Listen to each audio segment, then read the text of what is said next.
qui. Sono nato a Agrigento, il paese Camastra, il 4-6-27. Sono partito dal paese nativo il 14 febbraio 1950. Del nome Celestre Giuseppe, di Caltanissetta.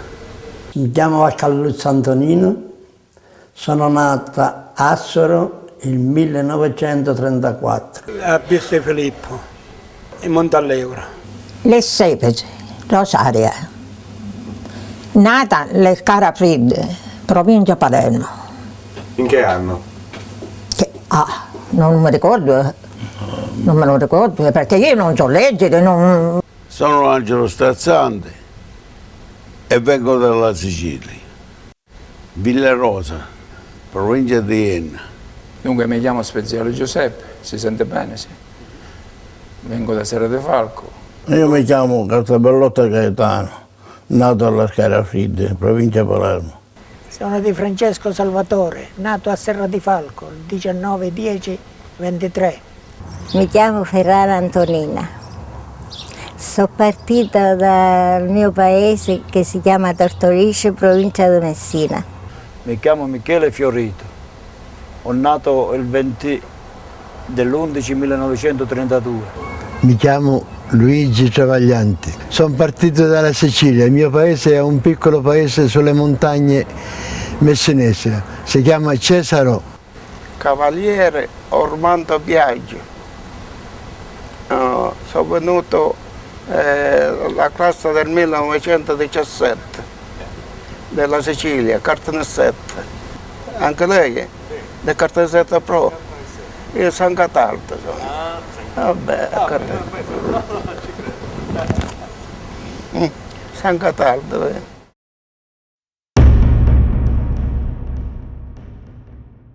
Durante la guerra per le miniere è stato un periodo molto felice, perché qui in Belgio c'era una manodopera che non costava niente, erano i prigionieri, lavoravano gratuitamente nelle miniere, e dopo la guerra è arrivato quel problema che bisognava pagare la manodopera, e dunque le miniere hanno spinto il governo belga ad andare a prendere dei minatori che costavano di meno, che accettavano le condizioni di vita, di salari, di sicurezza delle miniere belghe, che erano delle condizioni molto basse.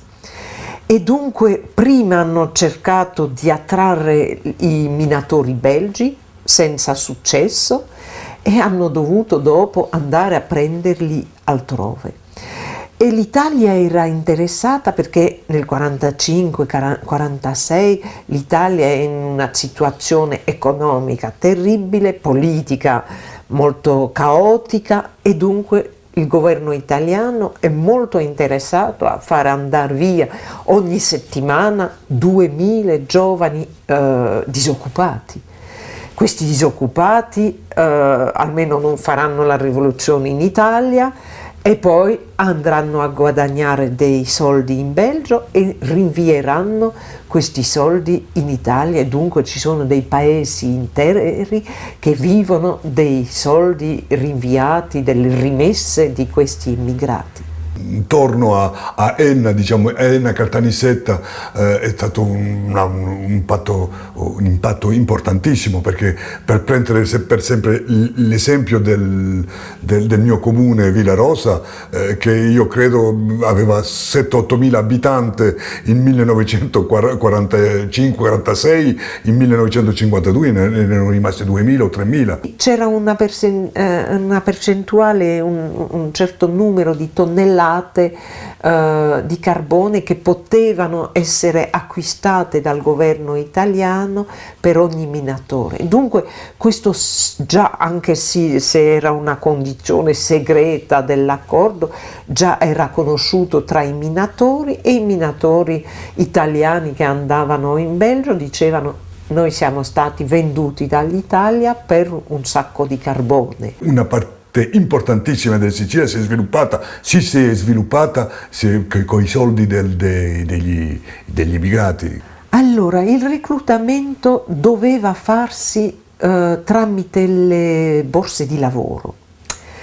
Ci sono bei manifesti che sono affissi nelle borse di lavoro, ma il governo belga non era molto contento di questo sistema, perché arrivavano dei meridionali e il governo belga preferiva di avere settentrionali, e arrivavano molti comunisti perché loro erano sprovvisti di lavoro, perché avevano partecipato per esempio all'occupazione delle terre, e dunque sprovvisti di lavoro erano loro i primi candidati all'emigrazione, e il Belgio non voleva né meridionali né comunisti.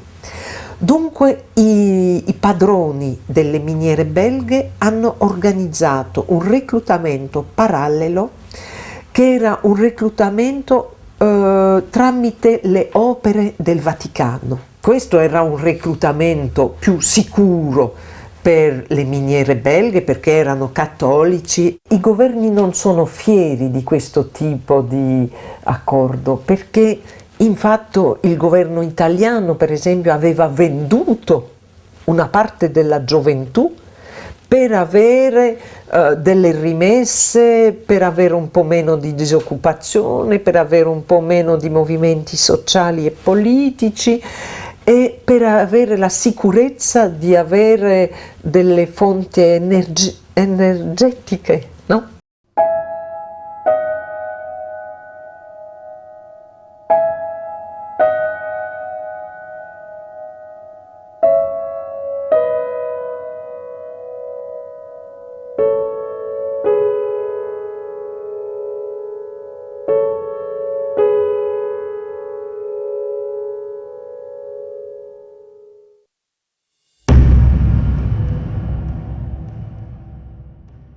In Italia si stava troppo male, perché c'era un po' di lavoro, però quando arrivava la quindicina non c'era niente.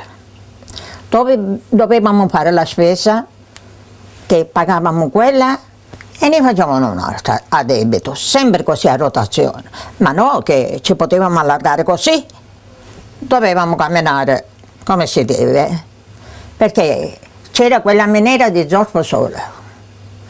I patroni prendevano a quelle che gli piaceva, a quelle che non le piaceva li dicevano così: se mi porta tua sorella io ti metto al lavoro, se mi porta tua mamma io ti metto al lavoro. Non è bello questa vita, eh? Qui in Belgio questo non c'è, eh? C'era lavoro ma non lo pagavano. Siamo venuti qua in Belgio al mese di novembre 46. Ma io stavo a casa in affitto e quando mi girava così, un mese già era passato, veniva il padrone. E la musica? E come faccio per la musica? Non ce n'ho. Mio marito se n'è andato, ma ancora non lavora. Quando metto a lavorare io, vuol dire che pago. Niente da fare, si metteva alla strada e incominciava a sgridare. Ma se non ce n'aveva, non ce n'aveva. Io sono arrivata a un punto che loro che avevano i miei bambini di battesimo l'ho dato a un'altra persona per poter pagare l'affitto di casa, perché il padrone mi vergognava in mezzo alla strada. Dopo poi, quando mio marito si è messo a lavorare per bene, io gli ho dato le soldi che mi hanno prestato e mi hanno rimborsato loro. Vedete a che punto siamo arrivati?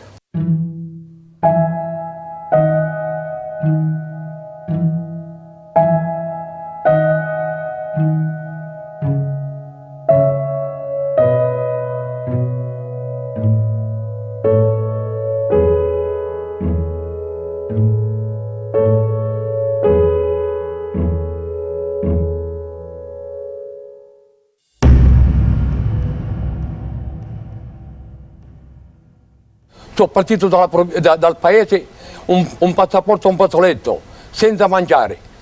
Ho chiesto a mamma mia il 13 febbraio di avere 500 lire e mi ha detto: figlio mio, sei stato fortunato ad avere un passaporto. Ho preso un pugno d'olive Il 14 febbraio mi ha tenato un pezzo di pane di 150 grammi a 22 anni e 8 mesi. Camastra, Agrigento, ha messo 3 ore, come tipo carbone. Agrigento fino a Catania. Sono arrivato a Milano, sono arrivato qui in Belgio, a Carleroi.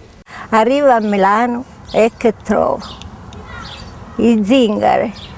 Mi ha fatto un'impressione, tutte malconciate, tutti i bambini che facevano pipì là dove ci hanno ricoverato. Ho detto, ma mio marito dove mi porta, che mi fa fare? E siamo stati in viaggio 6 giorni con treno, cammina, non si arrivava, mai si arrivava. Da Caltanissetta quel treno, arrivato a Milano siamo stati 3 giorni, lì sotto le passaggi, lì, a fare spiegazioni, a fare delle cure, a fare tante domande e poi ancora quel treno fino a qui a Bruxelles. Arrivato a Milano, i dottori erano lì, dottoresse belgi che parlavano italiano. Come mi ha fatto mamma al mondo, di fronte ai dottori mi ha detto, signor Panzo Giuseppe, lei è buono per andare in Belgio, ero contentissimo.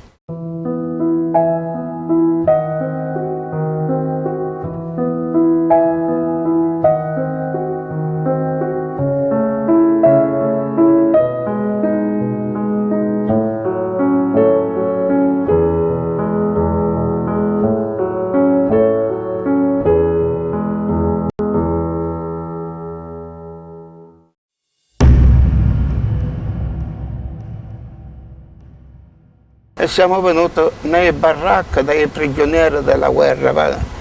Ho stato 8 mesi da solo nelle baracche. Il contratto era per 50.000 minatori, ma 3-4 anni dopo, vedendo che questi minatori lasciandoli soli, così giovani, 18, 20 anni, 25, c'era un problema, in quel momento i problemi erano forti. Hanno cominciato a fare il raggruppamento familiare, far venire le donne, e dai 50.000 siamo passati a 250.000, no? E dunque per primo tempo hanno messo questi immigrati dicendo qualche mese poi vi diamo la casa normale. In quello che esisteva, sarebbe a dire, i campi di prigionieri dove qualche anno fa prima serviva per i prigionieri tedeschi, per i russi, cose così. Dunque io ho abitato in un campo dove era un baraccamento come Auschwitz, come sono andato a Auschwitz era la stessa cosa. I campi di baracche erano proibiti all'entrata dei sindacalisti socialisti, per esempio, non parliamo dei comunisti. E quando arrivavamo con Belgio li trovavamo nelle baracche. E in baracche erano 4 fratelli e sorelle. E nelle baracche avevamo 4 stanze per 8 persone. Niente pavimento, non c'erano pavimento, non c'erano niente. Una stufa sola in 5 persone. Erano nascosti in quelle famose baracche che erano dei luoghi fuori dai centri e dunque era possibile di non vederli, assolutamente. C'era chi viveva per 5-6 anni in un paese senza rendersi conto che c'erano gli italiani che erano arrivati. Erano 2000 lì dentro, famiglie, tutti fuori, cose così. Tu immagini una giornata di sole? Papà andava fuori, prendeva la chitarra, la mamma faceva pasta alle lenticchie, tutti ci mettevano le sedie fuori e a un certo momento diventava una festa. E io quello lì mi ricordo benissimo, tutti questi festi, questi ritrovamenti, si faceva una briscola diventava un combatto tra napoletani, italiani, siciliani, ma diventava anche a un certo momento un spettacolo, perché erano tutti lì. E dunque, se non c'era questa comunione, se non ci fosse stata questa comunione, io credo che il lavoro era tanto duro che prima la gente non rimaneva o se ne andava o si sparava, non so cosa faceva, ma era quasi impossibile. E questa comunità che si è fatta, che ha aiutato tutti a continuare a vivere, a ridere, a cantare, a mangiare e cose così, e quella è una cosa importantissima.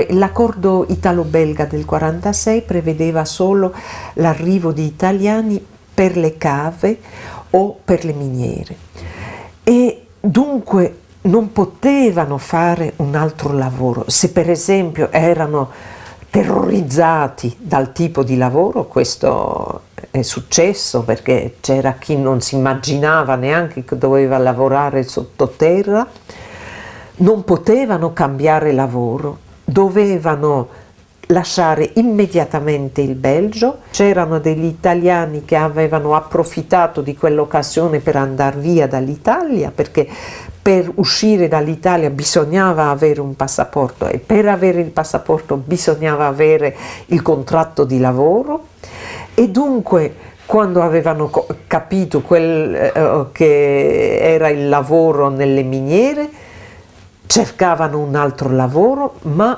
ogni giorno si leggeva sul giornale arresto di tanti italiani che non lavorano più in miniere, eccetera, e erano messi in carcere.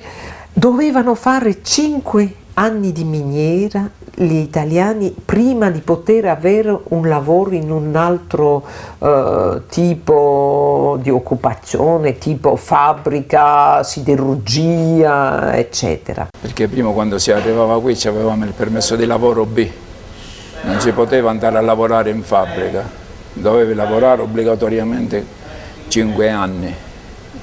Quando avevi, dopo 5 anni che lavoravi in mina, avevi il permesso di lavoro A e potevi andare a lavorare fuori in fabbrica. Ma quando avevi fatto 5 anni di mina, eri già ben ammalato e non ti prendevano più fuori, dunque nelle fabbriche.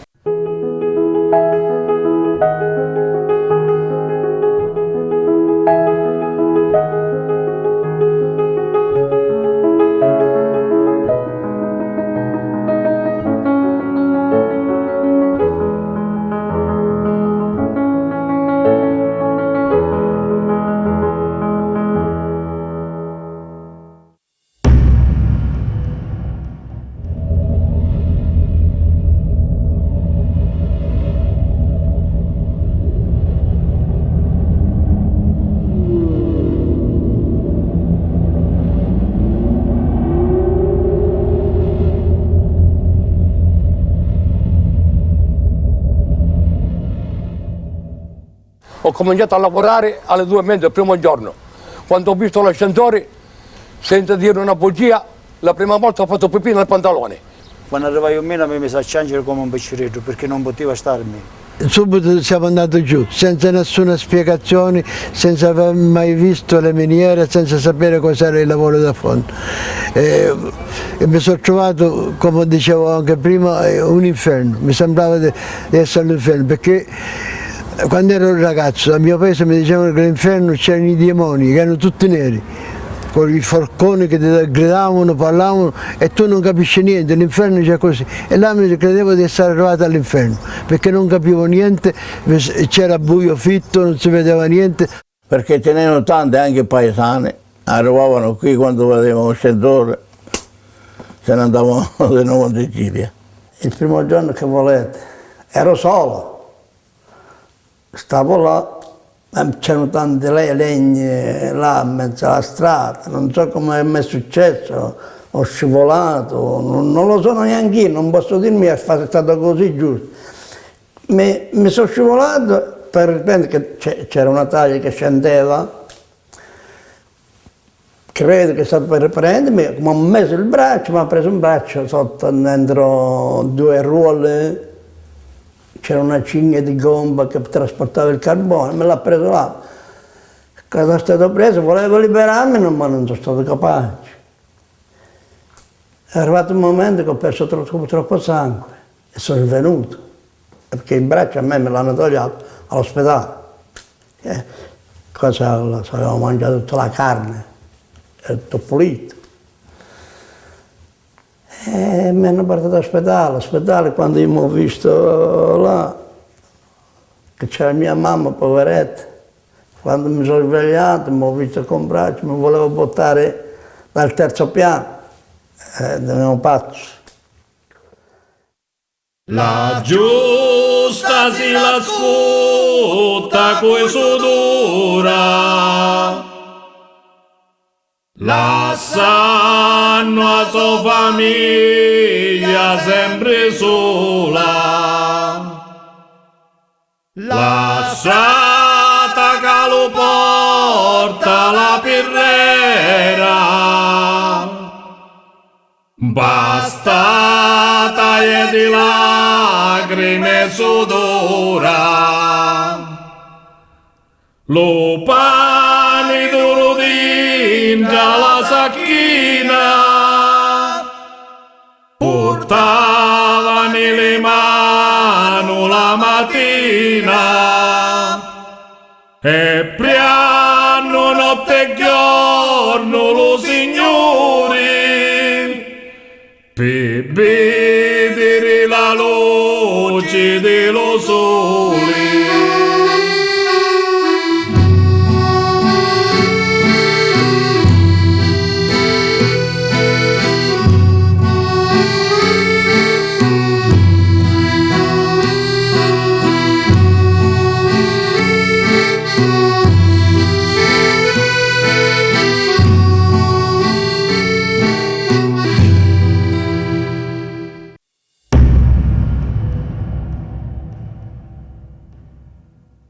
Quella delle miniere era una attività veramente estrema, perché praticamente era una sfida quotidiana alla morte. In tutto era 1415 metri di profondità, è troppo caldo, quella mina era troppo calda, si lavorava quasi nudi con lo slip, un pantaloncino così e i scarponi e basta.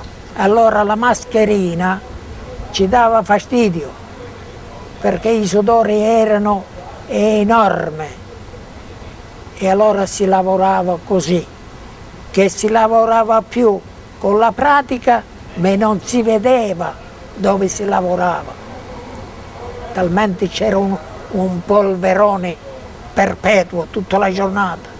Quanto sei nel fondo, nella miniera, dove è un lavoro duro, ma veramente duro, che è difficile immaginare se quelli che non ci sono stati, che durezza aveva questo lavoro, scendere a 1000 metri, fare 5 chilometri con un piccolo treno o anche a piedi, più a poi andare una taglia che aveva 60 centimetri, a fare non so 20-30 metri sui ginocchi e cominciare soltanto a lavorare a quel momento per 8 ore, era durissimo. Per cominciare da ragazzo a 13 anni ci hanno fatto lavorare, da giovane ancora in nascosto, a 14 anni hanno fatto l'assicurazione. Facevo fare il lavoro dei ragazzi, ammottavamo carbone.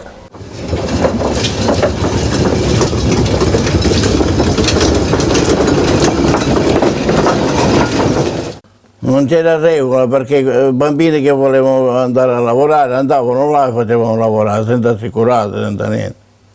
C'erano i capisquadra lì con la cinta a mano, come si fermava un po' tentate e doveva camminare obbligato. Il padrone della mina, il direttore, prendeva 2 o 3 giovani, 11, 12, 13 anni, a lavorare un po' in nascosto, se vogliamo. Si lavorava da stidda a stidda, cioè da Espero a Mattutino, sostanzialmente si lavorava 12 ore. C'era gente che si tagliavano le dita per avere 3-4 mesi lo facevano per dire che queste condizioni di lavoro dovevano essere tante dure perché che uno arriva a tagliarsi un dito per fermarsi un po' qua. Dove c'era la caloria, nudo in piccole pantaloncine e c'era delle taglie dove pioveva. Facevamo carbone e pioveva e noi avevamo una giacca quella di pelle per non si bagnare, e un pantaloncino, ma lavoravamo sempre nude. Dopo la nostra giornata uscivamo fuori nere come il carbone, ci voleva un'ora per lavarsi, tutto quel carbone che avevamo addosso. Il tempo delle baracche le donne rimanevano a casa, ma rimanevano a casa, avevano un lavoraccio incredibile, perché per cominciare spesso a casa c'era il marito, ma quasi c'era anche un cugino, un fratello, anche qualche volta, per esempio nella mia zia, io mi ricordo c'erano 4 uomini, andare a mangiare, a pulire, a lavare i robi dei minatori. Le miniere le so tutte, perché anche io andavo alle sopra, andavo a lasciare un po' di pane, un po' di quello che c'era per poter lavorare. Lo prendevano e io me ne venivo a casa. E quando se ne andava mio marito, certo, io dicevo ma che brutto. E la sera, quando non tornava, mi metteva alla finestra finché faceva tardi certe volte, che perdeva l'autobus e doveva venire a piedi. E io stavo alla finestra aspettando. Brutto era. Una sera con un'amica mia abbiamo detto andiamo a vedere quando escono i minatori, per vedere, era tardi. Non si conosceva nessuno. Tutte nere, non si vedeva né la faccia, niente. Il lavoro in miniera, il suo tratto veramente rifiutato da tutti è la mancanza della luce, perché da sempre, fin dall'affacciarsi dell'uomo al primo orizzonte della storia, la vita è stata identificata con la luce e la luce con la vita. Ora, il fatto che si tratti di un'attività che manca della luce naturale, si intende, questo è l'elemento che ha fatto vivere, rappresentare e fa ancora rappresentare questa attività lavorativa come un'attività estrema da rifiutare, nemica dell'umano.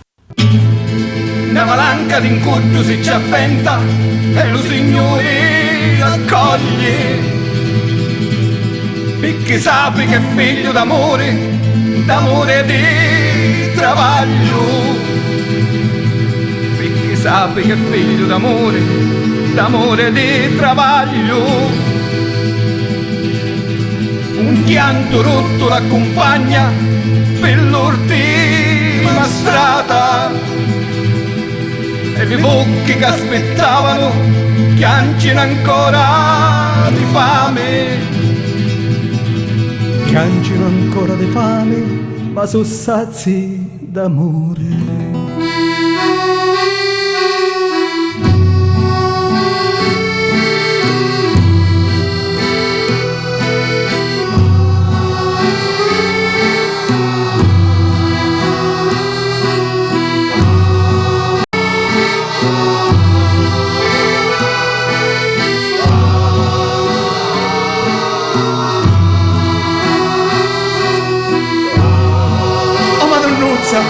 Aiutatemi a nascere di sta galleria. Madre, vi saluto.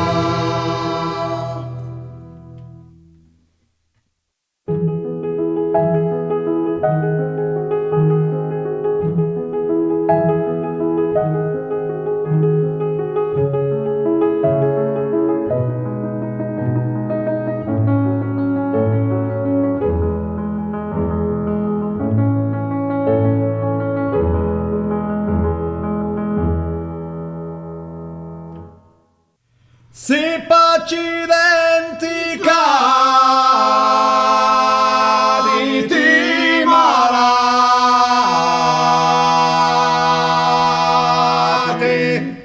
La sicurezza non esistiva. Una frana mi ha cascato sopra, c'è il braccio qua rotto, vede l'occhio, quello. Ho fatto 3 anni di Varchianì, ospedale Varchianì. Si parla della catastrofe di Marcinelle, che ha fatto più di 250, non so quanto sono, ma sono morti.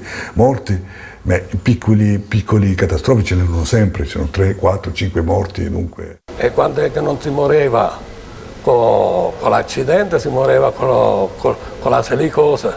Praticamente il mio compito era quello di controllare le cosiddette squadre di salvataggio, che erano composte di minatori esperti, che noi addestravamo per i soccorsi all'interno delle miniere. Nella mina di Zolfo ce n'era uno pericolo grande, che non c'era tanta sicurezza e si moriva schiacciati sotto il zolfo. Un'altra disgrazia mineraria, che ci fu un crollo di parete e morirono in tre. Uno di questi era cognato di uno degli infermieri che vennero con me per dare soccorso. E allora vidi il cranio del cognato che era stato schiacciato da un grosso masso e da sferico era diventato un piano. Lo rifacciò in modo da creare un capo, diciamo. E contemporaneamente c'era un altro minatore che era a cavallo di una transenna che praticamente col crollo fu squarciato. Sono episodi bruttissimi che ricordo questi. Ma quello che ci tradiva era che si lavorava ancora a lampa aperta, a carbura, col carburo. E quando c'era un po' di gas, prendeva fuoco subito e si moriva. Nelle miniere di zolfo non esisteva il grisù, ma esistevano degli agenti localizzati che sprigionavano SO2, anidride solforosa. L'azione dell'anidride solforosa era praticamente irritante per le prime vie aeree, per cui ne veniva fuori una bronchite asmatica. Quella che mi ha tradito la mina in Belgio è stata la polvere. I polmoni che si sono riempiti di polvere e la polvere che è entrata non escerà più. Nel 56-57 si contarono sui 5.000 infortunati all'anno. Perché quello che è preso di polmoni, che quando la notte tosse che deve buttare un pezzo di carbone ancora. Sotto casa mia c'era una bottega di vino e c'era un minatore, non dico il nome, e il quale mi disse: dottore, mi va a accettare un bicchiere di vino. Ma sa, io non bevo. No, dottore, lei va a accettare un bicchiere di vino perché oggi c'è sogno e domani posso essere morto. In effetti l'indomani quel minatore morì.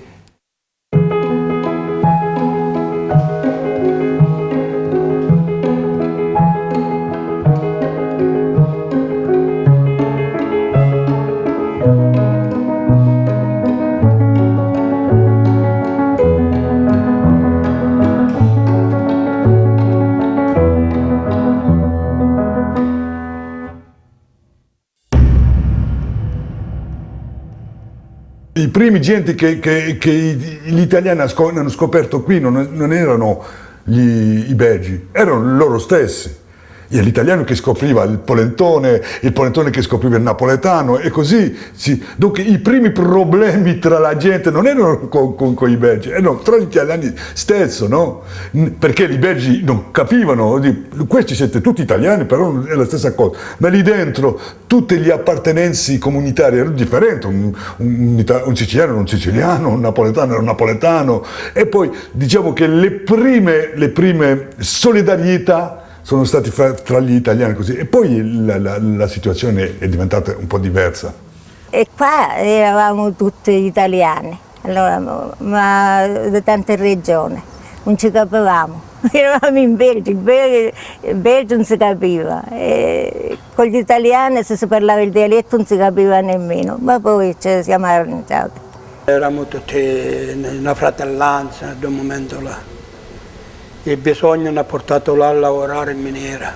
La miniera era un luogo di cultura operaia molto forte e dunque gli italiani si sono integrati in questa cultura operaia molto forte, perché nella miniera c'erano dei polacchi, dei fiamminghi, dei valloni, dei russi, dei tedeschi, e dunque lavoravano insieme, avevano paura insieme, c'era l'incidente, c'era lo sciopero, c'era la manifestazione, c'era la festa. Dunque hanno vissuto tanti avvenimenti insieme che naturalmente creano una certa fratellanza. Ci sentavamo con l'ascensore a prendere sottoterra dei minatori, c'era un ragazzo, un giovane minatore, che io sapevo essere acerrimo nemico di uno degli intossicati. Dice, ma come mai tu sei il primo a venire? Dice, dottore, fino a quando sono già sotto sono miei fratelli. Dopo l'ammazzerò, farò quello che volete, ma fino a quando sono nel sottosolo, tutti sono miei fratelli. È stata una lezione di vita che mi ha dato sul ragazzo. Malgrado che poi eravamo tante nazionalità, nella cantina eravamo quasi fraterni, ci trattavamo bene uno con l'altro.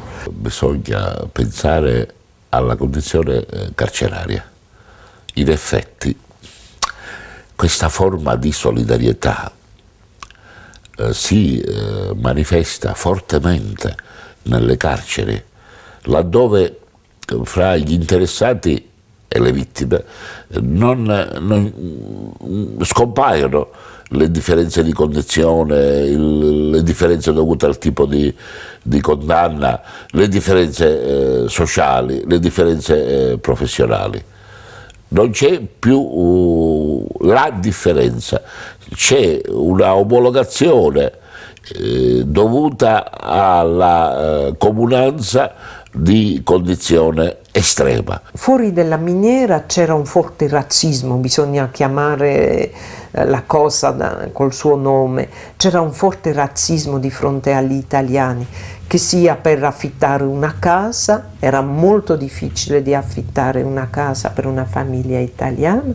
Un paese di 3-4 mila abitanti, per arrivare 2.000-3.000 siciliani con i baffi, con la cupola, arrivano donne vestute di nero perché erano a lutto, sai come le abitudini che c'erano in quel momento lì. Anche nei locali come i caffè era spesso scritto che era proibito l'entrata ai stranieri, e dunque c'era un razzismo di fronte agli italiani, erano i più strani conosciuti dai belgi. Dopo ho incontrato una belga, me la sono sposata perché suo padre non voleva che ero un immigrato. Quando l'ho conosciuta mia moglie aveva 17 anni. Per natura è sortito incinta. Il padre ha detto no, non te la mariti, e me l'ho maritato lo stesso. Gli italiani degli anni 50 sono stati trattati come sono trattati adesso gli extracomunitari in Italia, con tanti pregiudizi, e certo anche che loro sono venuti, gli italiani sono venuti in Belgio per lavorare a delle condizioni che i belgi non accettavano più.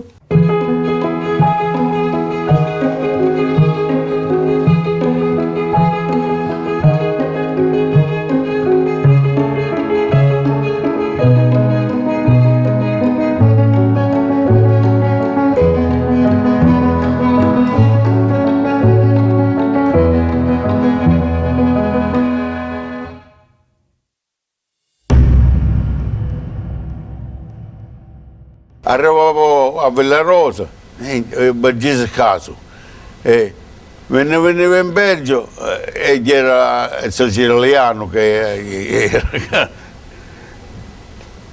non aveva patria. Poi dice quando arrivavamo in Italia eravamo ancora stranieri, perché dice i belgi arrivano. I belgi arrivano, dice, portano i soldi, li prendevano pure per stupidi. Per loro, quelli della prima generazione, era non sentirsi più di nulla parte, non aver più il paese, non aver più la riferenza, era abbastanza duro, perché per quelli lì il paese non era l'Italia, il paese era il paese. O paese, era, per quelli di Villarosa era Villarosa, era Casacibetta, Caltanissette, esattamente. Qua per esempio, sì, stiamo bene, ma non è la nostra terra, siamo a terra straniera. Quelli che amiamo più l'Italia siamo all'estero, perché ci manca l'Italia. Dagli individui la doppia identità viene vissuta sempre come condizione di disagio. Ci manca quasi tutto. Quando non sei a casa sua, non è a casa tua. La nostra terra è la nostra terra e basta. C'è chi è vissuto sempre nella nostalgia, si è costruito una casa grandissima, bellissima, dove non c'è nessuno, perché pensavano di tornare in pensione in Italia, ma poi la famiglia, la vera famiglia è qui. I ragazzi sono cresciuti qui, hanno fatto una famiglia qui, i nipotini sono qui e dunque l'Italia è vuota a quel momento, uno vuol tornare ma è considerato in Italia come il belga e qui tutta la sua vita è stato considerato come l'italiano. E certe volte c'è un'enorme speranza che lì in Italia ci aspettano, invece nessuno ci aspetta. Non c'è un esempio nel mondo di immigrazione importante che ritorna. Adesso mi dicono, vai in Sicilia, dico, se prendete una corda, mi attaccate per corda, non ci vado più. E so bene, abbiamo la casa, i figli sono tutti sposati qua, cosa vado a fare là? Mamma non gira più, padre non gira più. C'ho la famiglia tutta qua, i miei figli, tutti. Cosa vuoi? I genitori sono morti, cosa ci vado a fare? Io sogno come la lumaca che la casa ce l'ho appresso. Siamo nati lì e dobbiamo morire qui. Ormai c'ho quasi 90 anni che la Sicilia per me è finita. Le comunità straniere all'estero sono rimaste spesso bloccate, sia nel dialetto per esempio, che hanno mantenuto un dialetto che non esiste più in Italia, con la televisione, con la scuola, eccetera, e dunque parlano una lingua che non esiste più neanche in Italia. Il siciliano, il dialetto è un patrimonio e cerco di conservarlo fino alla fine dei miei giorni. Quando si tratta che devo conversare con l'amico, ci parlo in italiano, ma quando c'è qualcuno o di San Cataldo o di Serra di Falco, ci piace parlare proprio il dialetto. Certo che è interessante perché è un po' un conservatorio di una civiltà che non esiste più. Non dico che odiano la Sicilia, ma certamente non ne hanno un ricordo positivo, da un lato. Dall'altro lato, contemporaneamente agli stessi soggetti interessati, invece in certi momenti rinasce questa rappresentazione, questa visione mitica di una Sicilia del mito, di una Sicilia degli dei, di una terra, diciamo, verso cui apparentemente dicono di aspirare e che comunque si portano dentro come un sogno.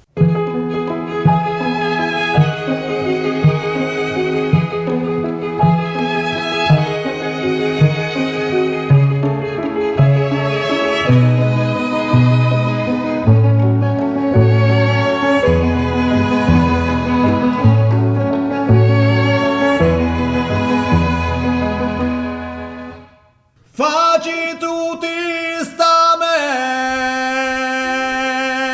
e chi la sa.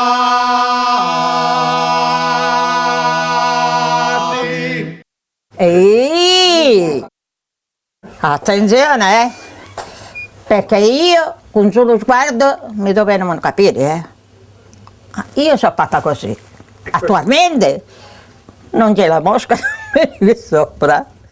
Quando io mi dovevo sedere per fare il lavoro, le spalle fuori e le gambe dentro. Capite? Non c'era tutti questi problemi da adesso. Perciò i figli miei l'ho imparato come ha imparato la mamma mia. Si hanno fatto fidanzate e io ho detto allo fidanzato che viene, adesso non ce n'è più perché sono tutti sposati. Tu cosa sei venuto a fare qui dentro? Dice io voglio tua figlia. Aspetta, tu vuoi mia figlia con queste condizioni.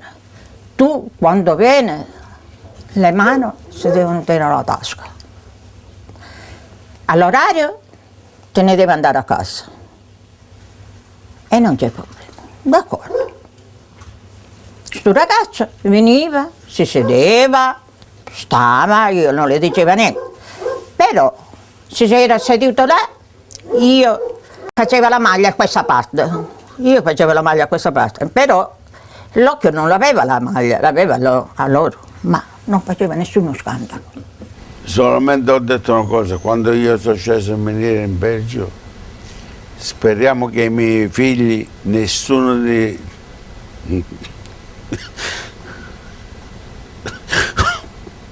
nessuno dei miei figli deve lavorare in miniera. Eppure che se ne vanno a domandare come un barbone.